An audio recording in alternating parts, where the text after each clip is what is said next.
SBC Media.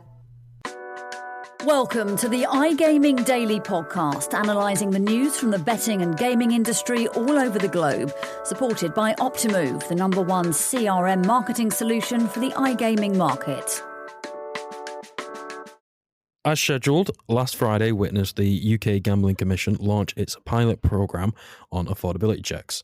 The Commission kickstarts its 6-month programme to test the viability of unintrusive checks on custom deposits, beginning at a £500 net loss threshold and moving on to a £150 net loss by February 2025. Prior to launch, the Commission issued a technical update citing the pilot's principal objectives of identifying high-risk accounts and maintaining frictionless checks for recreational customers. Can the pilot fulfill its primary objectives against critics who advise the Commission not to use affordability as a measure of customers' well-being? Meanwhile, of significance to policy proceedings, NatCen published its 2-year review of impacts of credit card wagering, in which the report found no significant impact with high-risk customers. This will be the focal point to kickstart the week on iGaming Daily, where I'm joined by SBC's content director, Ted Menmuir. Welcome, Ted. How was your weekend? Have a good one? Good.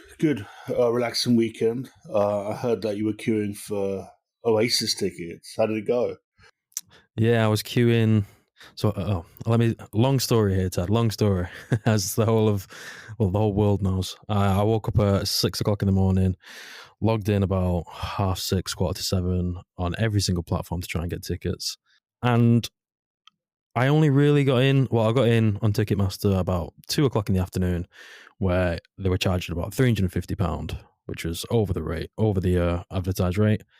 But luckily, my brother-in-law came in, stepped in, and managed to get me a ticket. So I was successful in getting a ticket, just not me directly. But I don't care because I'm gonna go see Oasis again. Well done on your weekend endeavours. Yeah. Thank you. Yeah, I've not seen him since. Yeah, it was. When was it now? I was 15 years old when I last saw them, and I remember saying to my mum and dad at the time, like, "Oh, I'm going with my friend, and his parents are coming with us." That they wasn't. It was just me and a group of mates going to see Oasis when we was 15. It was mental. So to see him again, yeah, I'm buzzing for it. Buzzing. There you go, Manchester slang for you on iGaming Daily. I'm buzzing for it.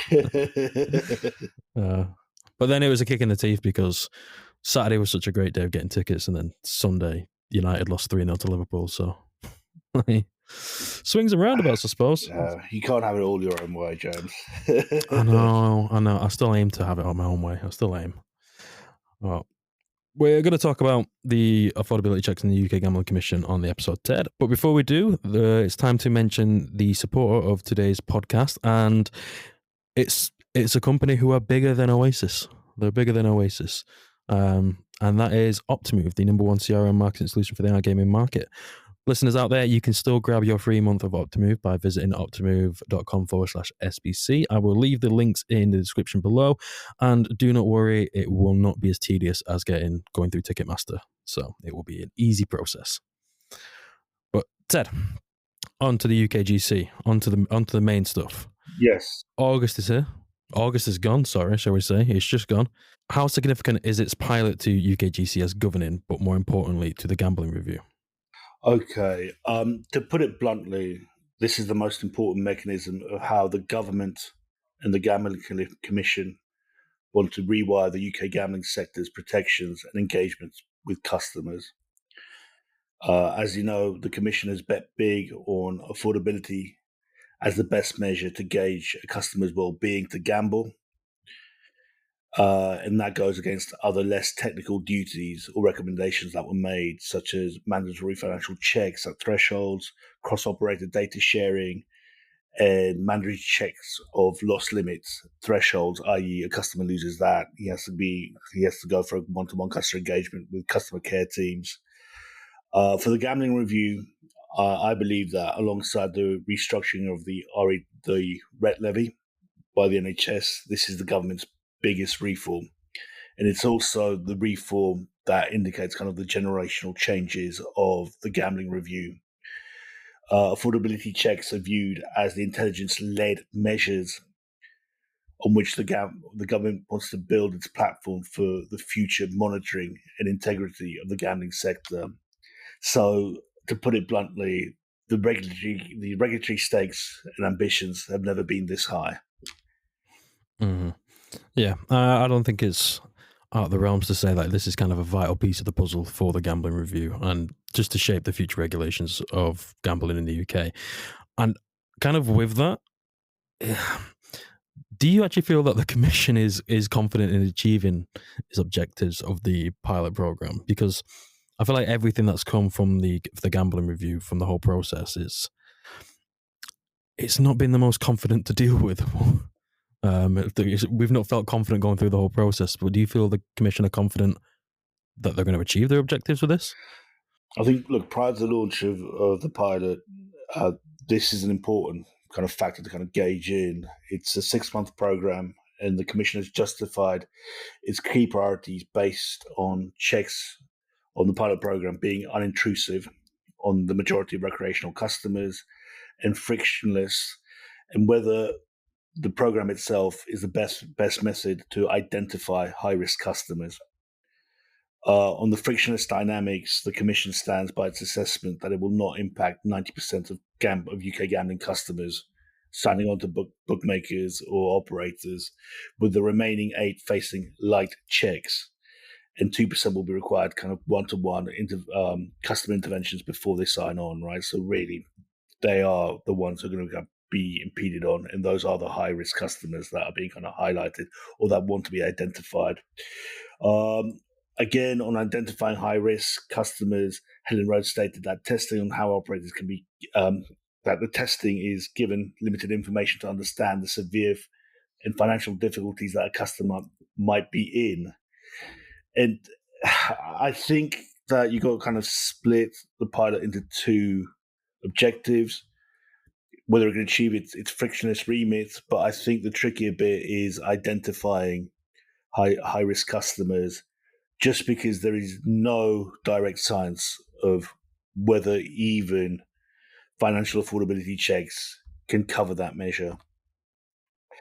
So what we're seeing is like the kind of feedback was that the UKGC is being accused of trying to fit customer care protocols into a big box called affordability. Yeah. Okay. Yeah. For me, it's going to be interesting to see if the UKGC can kind of strike that balance between protecting vulnerable players and maintaining what they say is a seamless experience for the broader gambling public. Maybe I'm a skeptic at heart, but I hope they'll do. I hope they'll find that balance. But it's going to be interesting for me to watch it, because I'll let the listeners gather my thoughts on this. But for you, Ted, how we've talked about kind of the objectives, and you've kind of broken into, the balance of the percentage of players of what they aim to do with the light touches, and the 2% who will be directed, will be communicated for one-on-ones. But how has the pilot been structured to kind of fulfill its objectives of being that frictionless and identifying its customers? Okay, so the pilot will now proceed is divided into 4 segments, but the 2 principal criteria are frictionless and the identification of high-risk customers. The first stage of the pilot is it will conduct kind of a first scheme on frictionless interactions, and this is where the UKGC will apply kind of, can 80% of customers come in without being on the financial data that is available to them via credit score agencies without with it being completely frictionless, right? So no interactions, they can just check off the data.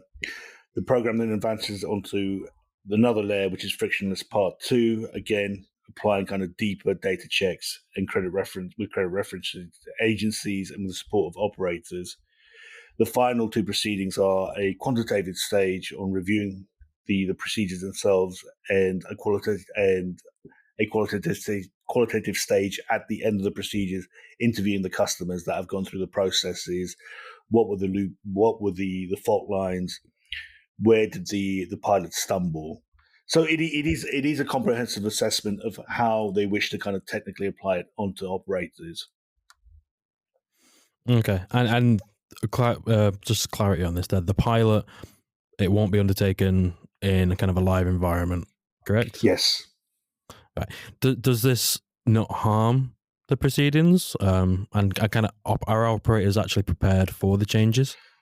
You see, this will be the other big test of the pilot program. So in the 6 months, transferring it by February, they wanted to then transfer or have kind of a mechanism in place to transfer it onto a live environment for operators. So that is the confidence of the Commission and the credit agencies that it is working with, that the pilot can be moved to live environment by the end of February. Here, I think that perhaps the Commission might intervene and add one further stage or intervention on how the checks are applied. What we've seen from the past 2 years of gambling reports and PLC feedback is that they've spent multi-million pounds in new applications and applying kind of vigorous checks on the consumers prior to sign up and prior to first deposit. But again, the other thing is that the reports are coming back from gambling PLCs, so that is just one segment of UK gambling. At the end of the day, it's whether the pilot and its framework can be applied to all levels of operators. Mm-hmm. And as it stands, the £150 deposit limit, that's set to be enforced by February 2025. But is this contingent on the findings of the pilot result? Do you think it will change further down the line? This is the big question about what the final solution looks like. And in my opinion, look, if it does what it says on the tin and the checks are unintrusive at the levels that the UKGC pledged, then I think that they should be commended. You have to remember that UK gambling will be the first market to go through this process of adding a layer of affordability checks on customer protections and customer signups. For me, what really kind of stands out is that kind of objective or determination on affordability as a measure to identify high-risk customers. Again, I'll revert back to there's no exact science for that. There's many variables as to why a customer is high risk. And I think that just adding the affordability checks mark on that will not fulfill that. It might be an objective that has to be rethought of by the Gambling Commission. I think flexibility is kind of key in this whole process. I mean, if you're testing something in a non-live environment, there's absolutely no guarantee of what you think is a perfect process. Once it goes into a live environment, will replicate the non-live environment success. UKGC, they have to be flexible with this. I think they've indicated that they will be. But again, I think flexibility is the key thing moving forward for this. And moving on to the NatCen report, it cited that no impact by the credit card ban on high-risk gambling. Not the outcome policymakers wanted, or happy days? I think good question here, and again, I'm going to stay impartial and say yes, and no. Right, this is an assessment, the 2-year assessment carried out on the credit card ban of UK gambling, which, and let's remember this, the majority of operators did support at the time. Right, there was really not a lot of friction against them, and what the study determined was that high-risk gamblers, and again, this is going back to at the riskiest segment of our business is still very kind of misunderstood. And I think what researchers or what stakeholders are learning is that you can't just apply these kind of overbearing terms to analyze a segment that is so unique. So high-risk gamblers did not change their behaviors, but at the same time, there wasn't a layer of protection by the fact that they knew that they could no longer gamble with credit cards. What happened is that because these are risky customers, they changed. They still managed to gamble. They still found a means outside the system to borrow money, right? Which was outside of the financial systems, and it was a kind of an uncontrollable element that the framework could not oversee. There has been a success to the credit card ban. The majority of UK customers are aware of it. And it also changed behaviours for kind of medium to low limit players in how they engage with gambling companies financially. Mm-hmm. Okay, so at the time everyone agreed on this, it was deemed a good policy to introduce. Obviously, it's not made that big of an impact, if none at all. So what actually determines whether a good or bad policy has been implemented for UK gambling? James, you are... Okay. Here, and I think that this is one thing we try and kind of reflect on at SBC, right? That it is not a bad thing for a governing body or a UK authority to have high regulatory ambitions, man, and they should be supported by the industry. But what you see is, I think, stakeholders and the media and everyone wants kind of a blunt response to what is happening, right, or a determination. With the UK Gambling Review and with the credit card ban, I think the assessment is overall, did these policies take UK gambling to a better platform or a more, or a more protective framework for customers? And I think in the credit card ban, it did. I think no one can deny that. I'll just finalize by saying, look, with the Gambling Review, this isn't a blunt outcome that you should be looking for, but you should be just analyzing the process. And I think it's vital for everyone to get on the same page. Yeah, we can all be part of correcting the wrongs or fault lines of the industry, but from a regulator's point of view, I mean, I think if you're a regulator, you've got a plan till you get punched in the face, right?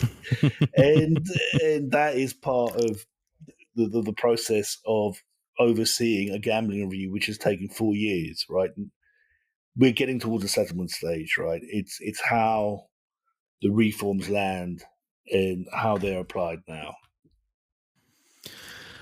Okay, I suppose any policy that doesn't have a negative effect is a positive policy, so to say. But like you said, we're going to that settlement stage now, and Ted, you will be all over this on SBC News, no doubt. So the listeners out there, keep your eyes peeled on SBC News for anything breaking when it comes to the white paper. Also, keep your ears tuned in, because Ted will be back to walk us through any and all developments that we do get. But apart from that, this has been iGaming Daily. I've been James Ross. I've been joined by Ted Menmuir. Thank you for listening. Thank you for listening to today's iGaming Daily podcast, supported by Optimove, the #1 CRM marketing solution for the iGaming market. If you want to find out more about some of the subjects raised today, feel free to explore any of the sites in the SBC News network, or check out the latest edition of the SBC Leaders magazine. Happy reading.